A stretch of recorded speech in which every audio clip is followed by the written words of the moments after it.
Research, and Mariana Graham and the History of Black Writing Project for some additional support for bringing participants here. And of course for our amazing planning committee, Elika, Pam, Steph, and Tammy who's in the back doing all the videotaping. So if you need anything throughout the day, they're all up here at this front table. There is coffee and refreshments in the back. They will be here throughout the day, so feel free to stand up, and we'll basically be in this room the whole day. So feel free to go back and get that throughout the day. And then we'll have a catered lunch around 12:15, I think it's scheduled. We stay on track, and that will just be out in the lobby here, and we can come back in here and eat, or if it's nice and you're brave enough to battle the mites outside, you can outside. Let's see, I think that's all the logistical things. But if you have questions, please contact any one of us. So I think we're ready to begin. So to introduce our morning speaker, I'd like to introduce Stephanie Fitzgerald, who is an associate professor here in English and in the Indigenous Studies program.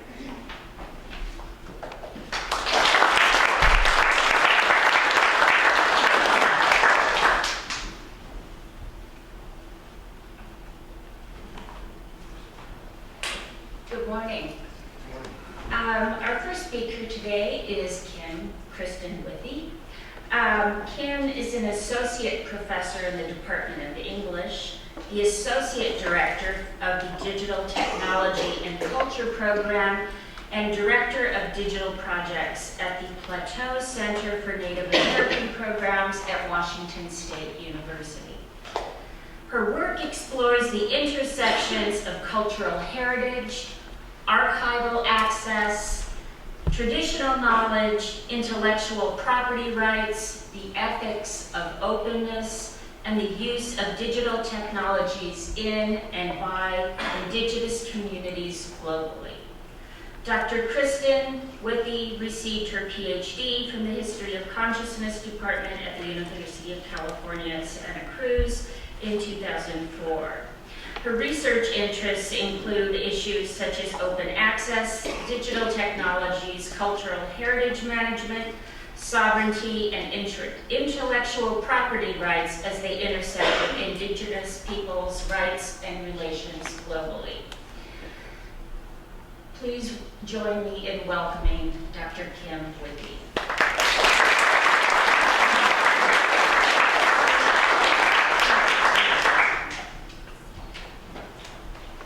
Look at all of you writing bushy tail on a Saturday morning.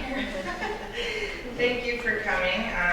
I first want to thank Brian and the whole planning committee. What a great conference so far. I go to a lot of EH conferences and am invited to speak, and this one is really, it's doing something different, and it's doing something different on purpose, and it was a conscious effort to put diversity and ethics and these sorts of difficult questions right at the center of this conference, not at the end on the last panel, the one about diversity as everybody's walking out the door. Oh, we're streaming this, aren't we? We've all been there. So I really, a hearty thank you to everybody here at KU and to Brian for doing that, because it's essential, it's important, and it's sort of what we want to get through today. First things first though, if you are tweeting, it's at Mukadu. That is Mukadu for those non-Mormon speakers out there. If English is your first language, just ignore the R. And please feel free to tweet your hearts away. But I want to begin and spend most of the time that I have this morning with the provocation of the conference organizers, because it is really important for us to critically examine the peripheries, barriers, and hierarchies that exist within this field at the intersections of our work as scholars across diverse sets of communities. What we're tasked with is a type of mapping activity, I'm suggesting, to bring into focus the contours of the landscape of the digital humanities in order to forge new paths that might break down, challenge, or reroute some of these barriers that have been constructed. So to begin with, I want to spend some time laying out and unpacking this landscape, and specifically the points that sometimes get overlooked because they seem to just always be there. That is, the most dominant strands of DH research and production, the ones that we take for granted. So digital humanities are rooted in fields of study dedicated to textual analysis and historical examination, and many people have written about this. Matt Kirschenbaum's What is Digital Humanities and What is it Doing in English Departments? If you haven't read it, you should read it. It's short, it's brief, it's fantastic. So I'm not going to retell that origin story here, but I do absolutely want to look at the effects of those beginnings. Origin stories tell us a lot about ourselves. As someone who has a background in cultural anthropology, I'm an ethnographer at heart, so I'm studying you as much as you're studying me right now. But the origin stories, they tell us about ourselves, they help us understand the past and define the future, and they allow us to draw and rearrange the boundaries of inclusion and exclusion. So growing from these origins with a focus on text and history in DH, the present moment of DH is filled with practitioners that are extending these modes of inquiry to create visualizations with big data. It's the buzzword right now, right? Wrangling, searching, compiling data sets for interpretation and analysis to tell a story. There are also alternative mapping projects that bring together literature, history, and geography to raise new questions about the importance of places, nations, and cities in the circulation of knowledge. And of course, digital archives, one of the foundations of DH. And these provide new ways of exploring and linking and annotating and curating content across and between fields of study. So these digital practices mark a terrain on this map where data and narrative merge, and where the practices of the digital merge with scholarly critique. They begin to define a story about who we are and what we do as DH scholars. And as part of this map, in 2009, several scholars penned the Digital Humanities Manifesto 2.0, suggesting that the digital humanities bring together, quote, an array of convergent practices that explore a universe in which print is no longer the exclusive or normative medium in which knowledge is produced and or disseminated. That was the universe that they started to map. And they go on to define the borders of this universe, who's in and who's out, arguing that, quote, the digital is the realm of the open source, open resources. Anything that attempts to close this space should be recognized for what it is, the enemy. Full stop. Now certainly as a manifesto, some of this is inflated prose. Manifestos by their nature aim to inspire and prompt action. And at least in American culture, there's no better way to do that than by labeling somebody as enemy. If you want to rally people, let's have an enemy. So that the us knows who the them is in order to draw lines, mobilize people and resources. And part of this seemingly vigilant focus on open access comes from a general and often unreflected love affair with the ideal of openness. Who doesn't love openness? We teach our kids to be open, right? But it's not necessarily a critical appraisal of the cultural or historic bias of openness. The ideal of openness has deep roots in liberal scholarship and progressive notions of academic freedom and research. This is not necessarily a negative connotation. But while loving openness so much, I think we have forgotten that open is only one form of sharing. There are in fact many modes of sharing, only one of which is complete openness. In fact, we already practice these modalities of sharing in our everyday lives, online and offline. Long before Facebook came along, people used various social and cultural protocols to filter how and with whom they shared information. We are very rarely totally open with our information and knowledge. Circulating knowledge is an integral part of human culture. It makes us who we are. And of course, it's central to the digital humanities and the projects that we do. So Todd Presner has suggested that there have been two waves of digital humanities scholarship to date. First, large-scale digitization and technical infrastructure projects, again, focused mainly on text. That's That was the beginning of DH, with the goal of making these texts open and accessible. So we digitized a lot of text, we spent a lot of money on digitization and putting these texts up online, annotating them, PEI, etc. Then with a move to what he calls DH 2.0 more recently, he suggests an emphasis on producing, curating, and interacting with materials, especially those that are born digital. So these two waves certainly overlap, and I don't think either are complete, and I don't think he would suggest that either. But what I would like to suggest is not yet another wave, don't be afraid. But instead, I'd like to throw out a beacon in the distance of these waves as a reminder that as we continue to digitize, create, curate, and archive, that we also, and at the same time, unpack the underlying assumptions about the gaze that digital humanities is producing. These practices and the projects we produce are about seeing and being seen. They are quite literally grounded in a new visual field. In their recent book, Practices of Looking: An Introduction to Visual Culture, Marita Sturken and Lisa Cartwright argue that there is an economy of looking, whether tacit or explicit, in all cultural practices. Practices of looking, then, I'm suggesting, are deeply embedded in our cultural logics and social structures. And I suggest that they are then deeply ethical acts. So our gaze is deeply ethical. Our practices of looking tell us more about how we understand the world than what we are seeing. And here is where I think we should pause in the title of my talk today. I would like us to pause for a moment and look at what has been left out, pushed to the side, to the margins, or made invisible by these dominant discourses and the practices of looking that have been embedded within them. I'm suggesting that as digital humanists, we have been surprisingly mute about the ethics of such digital practices. What do these say about our values? Who is allowed in and who might be shut out?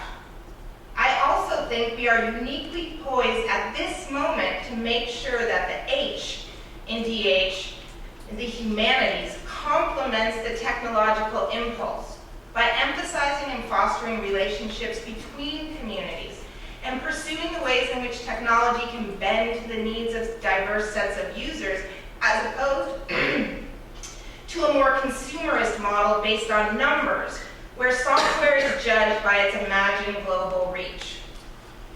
As we're pausing to think about ethics by looking at boundaries, one of the areas we should be looking closely at are the challenges content curation poses, specifically when we are dealing with communities who have been historically left out of the curation process, and those whose voices have been erased or muffled within the public record.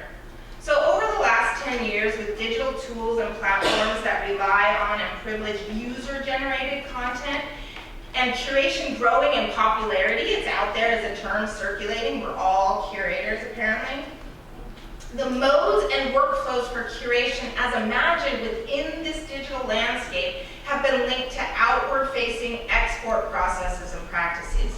Indeed, the sort of read, write, import, export model is undone in these emergent practices of digital curation and digital archiving, where today, viewing, displaying, remixing archival materials are more central than just putting them in boxes and putting them on a shelf somewhere. So, however, these online and offline, the act of looking and the necessity of seeing is privileged in each of these projects and the practices. We need to think about how materials are found and used and repurposed and often goes unacknowledged. So this current, what I think of as the just-in-time workflow, suggests a process that begins with the notion of discovery. How do we find something? This notion of discovery replays a colonial collecting paradigm where content is imagined free for the taking. And if it's not free, if you can't just go out there and Google it and rip it down from the internet, it's because dubious governments or corporations have locked it down. Those are our choices. Once found, curation does not necessarily involve providing cultural or historical or political content, but may simply just mean playful remix or ironic arrangement without proper acknowledgement. Finally, sharing with an unidentified public anywhere is presumed to be not only best practice, but a de facto public good. This model disregards the colonial histories of collection and upholds a notion of access that privileges the public domain as an unencumbered space. But really, it takes a bit of historical amnesia to forget that the public domain has never been very welcoming for Indigenous peoples, whose cultural materials found their way into the public and private collections by dubious and oftentimes violent means. Our museums, our archives, our libraries are full of these materials that were never given to the public domain. So by disregarding this historic context, the default for digitization and curation becomes mired in competing notions of open access and the public good, where accessibility is synonymous to open to all, without regard for cultural, social, political, and historical contexts. This idea of openness circulates not just in scholarly ideals of open access, but of course in popular notions, where Facebook declares their mission to be to make the world more open and connected. No mention of privacy concerns or the fact that when you put your content up on Facebook, they just might own it. Similarly, Google's mission to, quote, organize the world's information and make it universally accessible and useful. So we might pause to ask how Google decides the best way to organize information. And if universal accessibility is so easily and casually defined, is it even desirable? I am suggesting that we can disrupt this all-too-quick binary between open and shut, where open is the default and shut must be suspicious. Instead, we can look to cultural nuances and diverse social systems to see the range of ways that people imagine knowledge circulation and access, and we can build, as DH practitioners, workflows and tools that respect these systems. So for example, for many Indigenous communities, not seeing is a cultural imperative. Not seeing. In Aboriginal Australia, these practices of masking, deleting, and defaming images and objects are quite common. On one of my first trips to Central Australia is where I first saw this actual masking tape over a curated exhibit in a museum because one of the community members had died. And the curator was like, right? But how do we deal with this? And now it's more common in public places, in museum exhibits, in books and online archives and exhibits. There are warnings all across Australia that the images and names of deceased people may, quote, cause sadness and distress to Aboriginal and Torres Strait Islander people. So these warnings are meant to make people pause before you enter. In Canada, the Musqueam Indian Band's online place name archive and exhibit requires visitors to accept their terms of viewing, not terms of service, their terms of viewing Musqueam places and hearing Musqueam stories in the Hunkaminam language. Only upon accepting these terms, which include, quote, being respectful and not reproducing any portion of the site without permission, can one enter. This actually turns the notion of terms of service right on its head. We're not thinking about copyright, we're not thinking about, like, this isn't ethical. They're asking you to act responsibly and be respectful. Similarly, the Blackfoot People's Blackfoot Digital Library has a terms of service and conditions for use, including a statement on knowledge acquisition and use that states, you are not considered a member of any Blackfoot tribe, nor are you considered a shaman or medicine person because you learned something from this site. This site is not for recreating Blackfoot ceremony by non-Blackfoot people. And we laugh, but why do they have to do this? Why is this not obvious? It's funny in the way that it's sad, it should make us all pause, as I'm suggesting. Similarly, and offline in the inland Pacific Northwest at the Northwest Museum of Art and Culture, their plateau collections are kept separate, and access is restricted to these objects from the general public, and only tribes may enter. These are all visual reminders.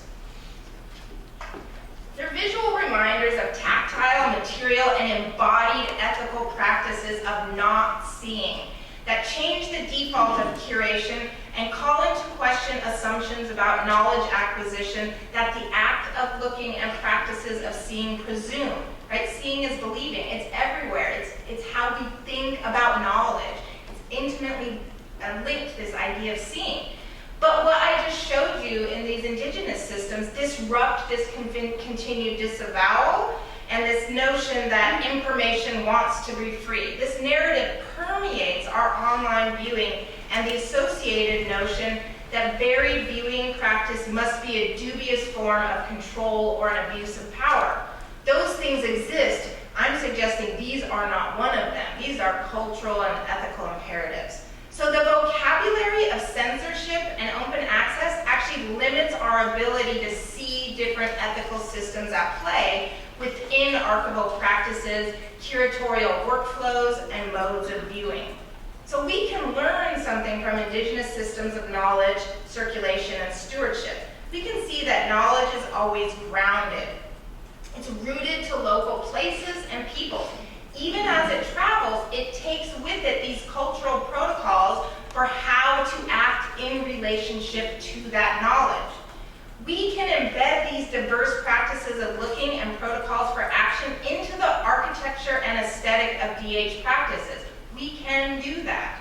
For example, in 2005, in collaboration with several Warramungu community members in Central Australia, we launched the Digital Dynamics Across Cultures online learning space as part of the Vectors project led by Tara McPherson at USC.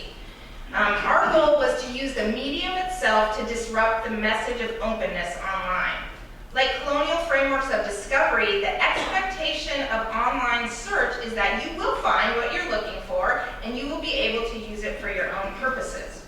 Our vector site challenges the mode of knowledge collection and its attendant ethical assumptions. Therefore, we begin in place. Visitors to the site begin at a node that represents a physical, named place within the Warramungu landscape.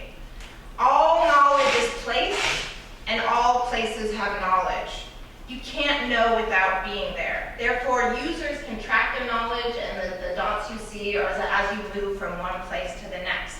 So when a viewer clicks on a place, they get a textual introduction and overview of that place. This, for example, Mangamanda, is an old Christian missionary just north of Tennant Creek, where many of the children were removed from their homes and taken to this mission, part of the stolen generation, so that you learn a little bit about there. Then by clicking on the yellow nodes on the top bar, you get some specific information about this place. In this case, a women's ceremony. You're starting to learn a little bit more, and users get what they assumed they bargained for in a learning site. They're starting to learn something about the Warramungu. Isn't this interesting?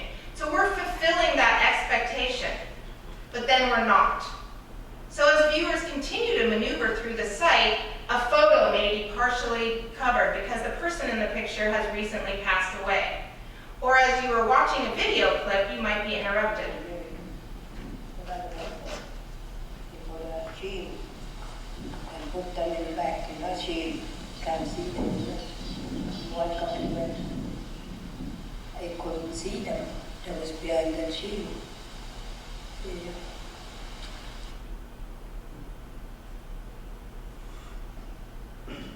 Old people used to tell a story. He was a greedy old man. He had a good woman. Yeah, there's his screaming there. Or as you listen to a song, it may fade in and out.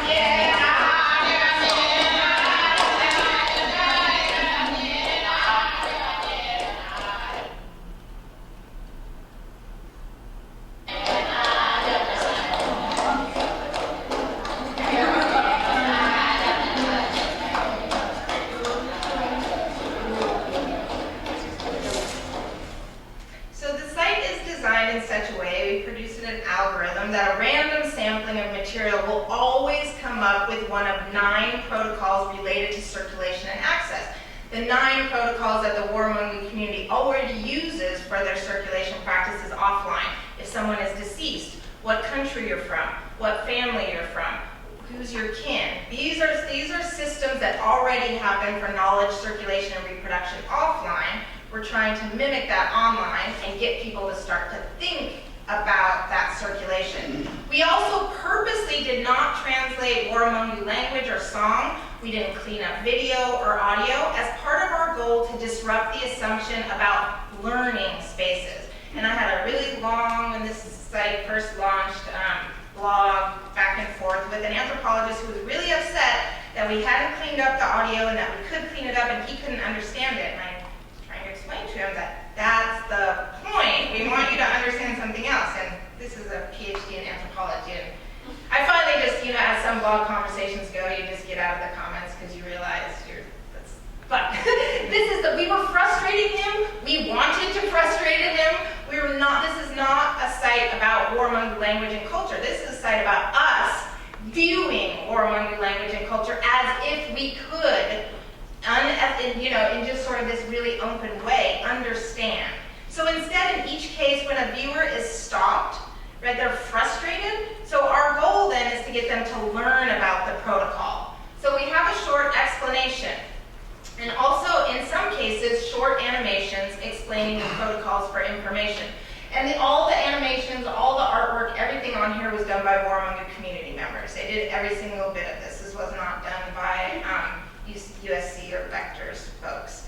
So this is a protocol for country, and it explains to people how people have responsibilities to care for country, and that not everyone can go there without permission, and so that's why you're being blocked from viewing this particular piece of country. So we hope that users move through the site, they'll grapple with their own biases about information freedom and knowledge sharing online. Through a set of alternative looking practices, we're not looking, averting one's gaze, or being denied seeing, to find a more ethical behavior and way of learning. It still is a mode of knowledge acquisition, just not the one we're used to. So as we were working on this project, it became very clear that the War Among You community also wanted their own archive. I started working with the War Among You community in Central Australia in 1995. By 2005, when the Vectors project launched, we were also deeply involved in a project creating the Ninkanunu Art and Culture Center, their own art and culture center in town. And Michael Jones, who you see here, one of the War Among You elders, was very interested in creating a digital archive for material that had been repatriated to the community from missionaries, from national museums and archives, etc. And as we were looking at the content and as we were thinking about the protocols for access, the protocols for viewing, that I was mimicking using a Toyota and a Mac, driving from place to place, showing people what they could see on my laptop, we talked about how could we embed this actually in a digital space. How could you make this proper, in his words? So we started to think about creating that archive, and he called that archive Mukadu. And in War Among You, Mukadu literally means dilly bag. And the dilly bag is where elders kept sacred items, and younger generations had to approach the elders to access that knowledge, and elders had to open that. It's a two-way street. It was a dialogue. And they would say if the elders didn't open it, the knowledge could die. That's the word they used in Aboriginal English. So this is serious business, and it's about a relationship.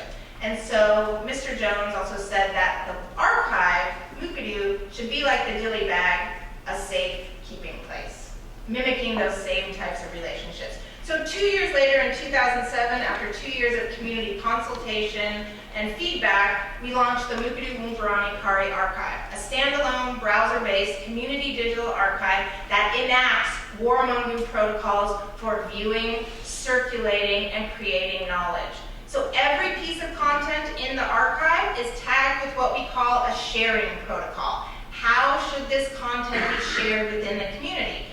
Is it men's business or women's business? Is it for elders only?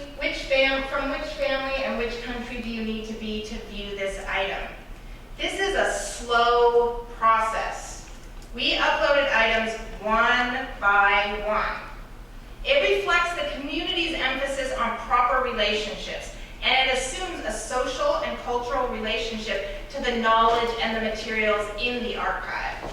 This notion to create a digital archive using Indigenous protocols and embedding a new model of curation and information management actually resonated with Indigenous communities worldwide. But we knew that a one-size-fits-all model wouldn't work. We needed the flexibility to be able to accommodate Indigenous communities from Oklahoma to the Outback, and also non-Indigenous institutions, from something as large as the Smithsonian Institution to something as small as the Wisconsin Historical Society, who all have Native materials in their archives.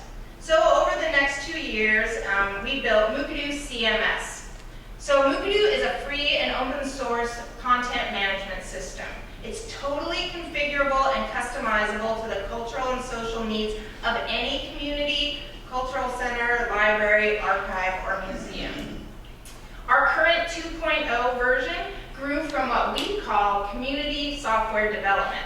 That is, every feature and function that is now in Mukadu is there because one of the Indigenous communities with whom we've worked over the last 5 years needed it, suggested it, wanted it. So we started with that core of protocols, and everything that we've added has been from community feedback. So it's important, it's not developer down, it's community up to our features and our functions.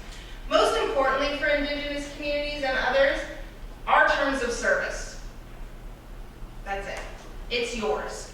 This is not just a matter of privacy, this is a matter of sovereignty for Indigenous communities. And for us to be able to tell them, it's your content, it's your site, it's your protocols, it's yours at the end of the day. So, first thing in Mukadu to define then, I'm just going to show you a little bit about the software, are the communities. Communities are the who of Mukadu.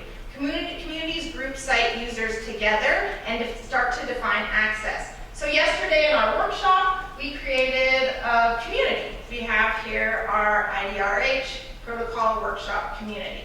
So a community can be anything big or small. It can be elders, it can be women, it can be researchers, it can be tribal government officers, families. Also, and importantly, in Mukadu, there is no default community. If you want to share and you want something to be open to the public, you have to define that.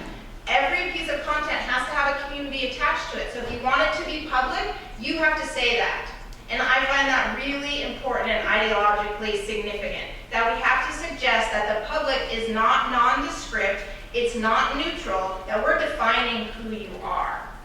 And so you start with defining the who of community, and then we get to the heart and soul of Mukadu. And these are the cultural protocols. This is what sets Mukadu apart from any other content management system.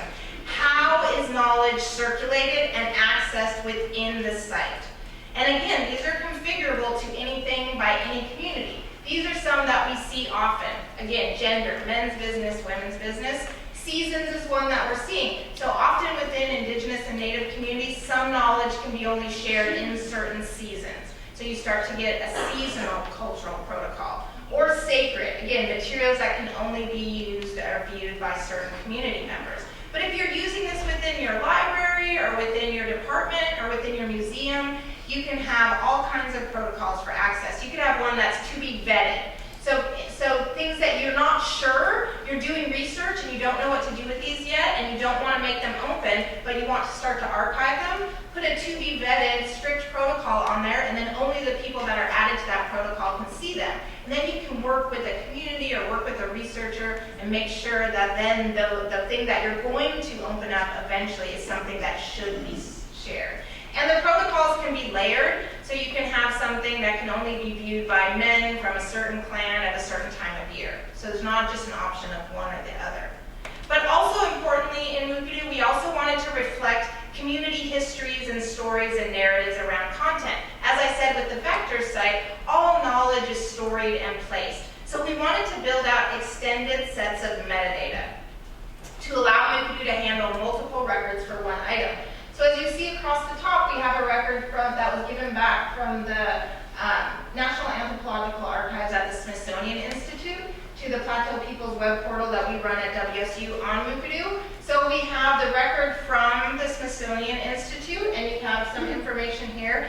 And then as we're zooming down, we see that we also have the community record. And we can have as many records as we want. There could be now a family record, there could be, an individual record for this. Disrupting that notion of one object, one expert opinion, here's the metadata for it, this is all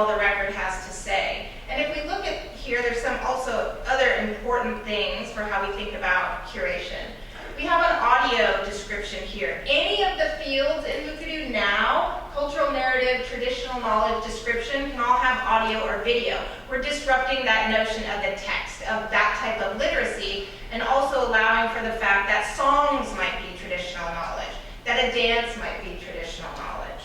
You can see all the related items for any image, and you can also, and importantly, have all the metadata over here, including the traditional knowledge labels. We started with traditional knowledge labels as a way to allow Indigenous communities to add tags of information of materials that are in the public domain. The labels educate others about materials and use and access parameters. They are a social intervention, not a legal intervention. Because these materials are in the public domain or owned by third parties because of the history of collecting, we cannot re-license them. However, a traditional knowledge label, much like a fair use label, informs people about that piece of content. So, for example, an Indigenous community could add an attribution label to that Smithsonian image that I just showed you, which they did, by saying, please attribute the Coeur d'Alene. Yes, legally, the Smithsonian Institution holds the copyright to that, right? However, what we're saying is ethically, it's ours. Please attribute the Coeur d'Alene Nation. And so we put this attribution license on there. We also just created the family label as we were working with the Musqueam Indian Band, because often their knowledge is separated by families. So some of the information in people's dissertations and articles, etc., they're using the family label in their instance of Mukadu to show that you actually need to go and talk to these families. This knowledge isn't actually appropriate for everyone. So these just are some examples of ways that we're extending the notion of metadata and undoing that notion that metadata that we all look at and take for granted is somehow neutral, objective, and completely reflective of the piece of content we're looking at. That in fact there are other stories behind it, and that metadata is in fact deeply ethical. So how do communities use Mukadu? I always get asked this, so I just want to show a few examples. Here's the Musqueam First Nation in Vancouver I was talking with you about. They're using it for a public art display, and they used our collections feature that we have now to build a collection of artwork and artists and biographies within the system. We also created an interactive map, not using Google Maps because Google decided that Musqueam territorial boundaries weren't worthy of being mapped in Google, so we had to create our own interactive map. Undoing Google's sort of stranglehold on mapping these days. Also importantly, they have their own internal site, the Musqueam Digital Heritage Platform. And these are specifically for their ethnographic collections. And this is internal only for people who come to use their collections. So importantly, I just wanted to show you that Mukadu can be used online for that site that's a public art site, can be completely offline as well, and run as a system on their own local servers. In Australia, the Mira Canning Stock Route project is a good example of a lot of content in a Mukadu site. There's over 40,000 pieces of content in there from Aboriginal artists and community members up and down the Canning Stock Route track. If you're not familiar with the history of Australia, Canning Stock Route runs north-south, and it disrupted Aboriginal lives, and has a fraught colonial history. But what's so important about this project is what they've done is they've recreated that route by talking to Aboriginal communities all along the way. And so you have artists also depicting the Canning Stock Route. All of that is in their Warramungu instance with their own protocols in their own languages. And the Pascal Sherman Indian School on the Colville Reservation worked with us to integrate Western water science with tribal knowledge for their students. So what was important to them was for their students to be able to hear Salish and English at the same time as they were working on science, so they could bring together scientific terms and notions with Salish terms and notions. And then we work with the Karuk tribe in Northern California, and they created what they call the Sipnook Digital Library. And this is for all their food securities documents. They had a grant to do this, but importantly, they added traditional knowledge, community recordings, and photos to all those sort of boring PDFs of food security documents to bring their view to this. So I just wanted to show you a few of these because I think these are all examples and ways of disrupting the more celebratory narratives of digital technologies and the practices of digital to instead foster a slower, more attentive set of practices that I think of as collaborative curation and stewardship, where we can jettison notions of objects and scale, where we can begin to see that as digital humanists, we cannot step away from the margins. We can't map only the centers. That as we engage with diverse sets of communities, the centers will and must shift. And as they do so, as practitioners, we become answerable for what we learn how to see. And with that knowledge comes the responsibility to shift our practices, to be more inclusive, and to be more wholly ethical. Thank you.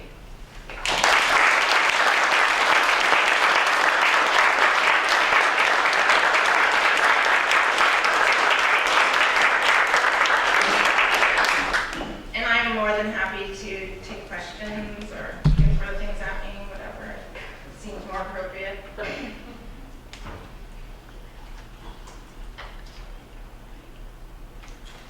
Yes. I think it's quiet because we're all like, bam. That was awesome. So thank you for that. Yeah. I want to ask a really pragmatic question. It's a sucky question to have to ask, right? But in pausing and slowing down, because I'm super on board with what you're talking about, but also cognizant of the structures of, right, tenure, Yep. hiring, et cetera. Yeah. Do you have thoughts about how, Sorry. I thought you might, about how to bridge that? Yeah, I love Tara McPherson. If you all don't know Tara from USC, a digital humanities champion who pushed me as a just out of graduate school grad student to start pursuing this line of inquiry as really thinking about it in deeply ethical terms. And one of the things at our first Vectors meeting, 2005, I'd only been out of grad school for a year and I was in a temporary position, was just about to take my first permanent tenure track position at WSU, where I'm still at 10 years later, to bring these things to our departments, to our deans, to our provosts early on, which is what I did. In my very first year as an assistant professor at WSU, I said, I'm going to be doing these digital humanities projects. I'm going to be doing things that look like creating software, that look like creating websites. This is research, this is scholarly production, how can we count this? This is a move within academia, so this was not new, but this was, I'm lucky. I had a wonderful chair at the time. I have a wonderful chair in the new department that I have. I have dean and provost who've been supportive, but that doesn't mean that I didn't have to make the case. But I would encourage you to get those things in writing somewhere, that they need to be in your tenure and promotion guidelines. So they are now in our tenure and promotion guidelines. I got tenure a few years back, and it was, and I still consider and always will consider something like Mukadu as a software. It is a tool. It is also research and scholarship. I mean, these are theoretical interventions that I am suggesting through Mukadu. Is it a tool that can do things? Yeah, it's a tool that can do things. It's also an intervention into knowledge management, informatics, user interface design, all of those things. So I would suggest making early interventions on your campus, getting involved, multiple departments that work on similar things. So that's what we did. It's like English, fine arts, history, all of us are doing these things. Let's have these conversations. Get them written into your TMP documents. I'm not saying that it's going to be easy, but that it is being done across the country. Like MLA, and now I think the American Historical Society also has, so they're out there, it's changing as for new scholars coming up. But, yeah. Other questions? Oh, yes. Thank you, that was amazing, just amazing. I believe this. Okay. Okay, Candy, I get it. Bradley Museum, Smithsonian, you name it. This question of colonial theft. And I mean, when I hear this, I'm encouraged because I see that there are ways of intervening. But when I go to those museums and I just stand there and see all that's there, I'm discouraged because I don't know how the kinds of ethical interventions that I see here can occur more broadly. So I guess I'm sort of asking, where is I mean, there's a continuum, I know. There's all this over here. I mean, I said Granby because that was a place where I was just frozen in my spot. Yeah. Because I didn't know there was so much stuff that had been taken and brought to Paris. Yeah. So, can you comment about that in terms of how we get from here to there? I can absolutely, and I will begin by saying that we are partners with the National Museum of the American Indian at the Smithsonian, as well as the National Anthropological Archives. We're working on a project right now, the TK labels, with the American Folklife Center at the Library of Congress, and that we work with several local museums. And I have to say that over the last 10 years, there has been a sea change. Things are changing. When we first started this, it was really difficult to have these conversations. On the heels of NAGPRA, there's still a lot of, it's changing. What we've learned over the last 20 years from NAGPRA is that actually opening up collections to Indigenous communities doesn't mean that those collections are going to be removed from national museums and there won't be anything left and they're just going to... In fact, what's been learned over the last 20 years is that what Indigenous communities wanted was that relationship and engagement. And there's wonderful museums doing great things. The University of British Columbia in Vancouver, the Museum of Anthropology, there's a certain stone, what looks to be a stone, that's an actual relation of First Nations communities, that they put to bed every night. They put a cover over it, they turn it around, they do what the community asks them to do for those belongings. And they have a wonderful set of exhibits that really get to this. One doesn't have anything in the case. I love it because it's about this not seeing. And it's like, we can't show you this, but we wanted to teach you about this. So they have a whole interpretive display next to this empty case. It's like, it's awesome. I love that. It's been a hard road, and again, going back to practical things. It took us 3 years, but we have a memorandum of understanding with the National Museum of the American Indian for them to share materials with us for the Plateau People's Web Portal. And when we work with tribes who want to do what I call this sort of digital repatriation, and I know some people don't like to use that term for the return of digital materials, I actually think it is a deeply political act. And so, while I respect others who don't think it is repatriation, I absolutely do think it is, that in giving back these digital materials, it's not the return of bits and bytes and zeros and ones, it's the return of your language, your history, your culture, to be embedded in something, whether it's Mukadu or some other system. How are the communities going to use this? Language revitalization, cultural revitalization, in their K through 12 immersion schools. Those are all actually happening with materials that have been digitally repatriated from national museums. So I would say, and if you go to conferences now for Society of American Archivists and the Council for Museum, ones that I've been going to, I have seen this shift. Are there still curators that talk about my collections, yeah, they're there. But I would suggest they're moving more to the margins. And most noticeably, our two biggest, the Library of Congress and the Smithsonian, have, in my estimation, been much more forthcoming and open recently with these types of acts and engaging communities and really wanting to and understanding that this is an ethical imperative and also asking, how do we do it? So it is a slow process as well. It's a slow process if you want to get it right.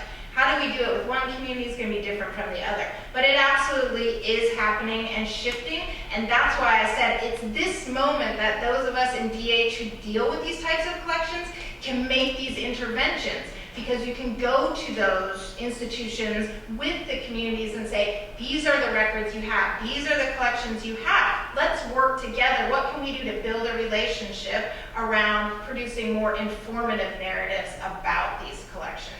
So I think that that's what we have to do on our side as scholars, is to keep pushing, kicking, knocking on those doors. I mean, that's what it takes.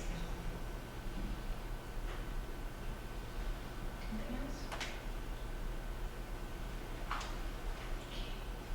Yes. This is so exciting. Thank you, Kim, for sharing the project. I have a million questions, but I'll I'll just table one of them because it sort of extends the kinds of conversations we've been having, through post the workshop from yesterday. But just in terms of training the scale of knowledge professionals, because this kind of project is one obviously that's so deeply globally relevant, and it's a project now that's extending and building out great collaborations, but that takes so much work, and every institution needs to be interface in one way or another, but it also requires having sensitized knowledge professionals from the coding angle to the kind of community-based angle to the kind of building out relationships. I mean, just on so many kinds of layers.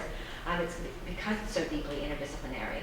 So just in terms of, I don't know if you have any thoughts about how to kind of scale. I know it's step by step. I think, the great thing about digital humanities is that we aspire to be interdisciplinary.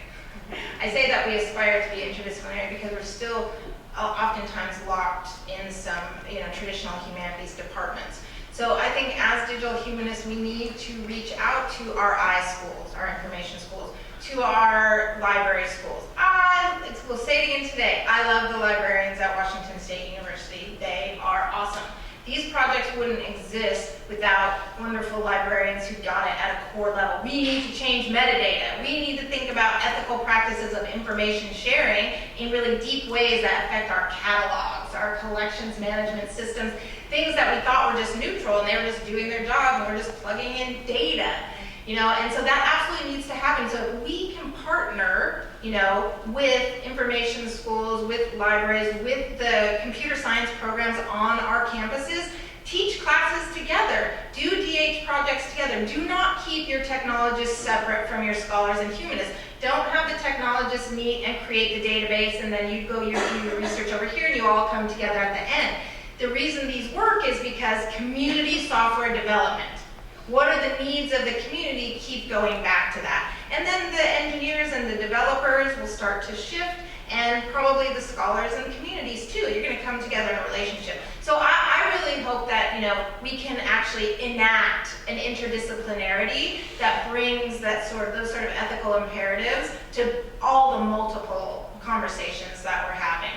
And there are conversations and there are iSchools and others that are starting to do this, but it needs to be at the level of courses. It needs to be at the level of courses offered, and also, these types of events and workshops where we're coming together, not just on the scholarly side, but bringing in coders, bringing in engineers, developers as well. There's great developers out there. I hope that answered your question.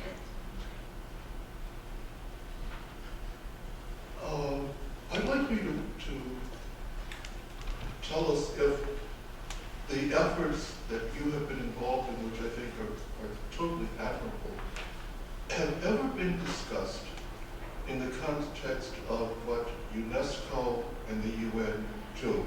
And I raise this question because if we're truly going to open anything, we are going to have to open the digital humanities as a world problem, not just simply a problem of the American Academy or the British Academy, but of all people throughout the world, especially what we, in a privileged way, call indigenous communities, and forget that we are also ourselves indigenous.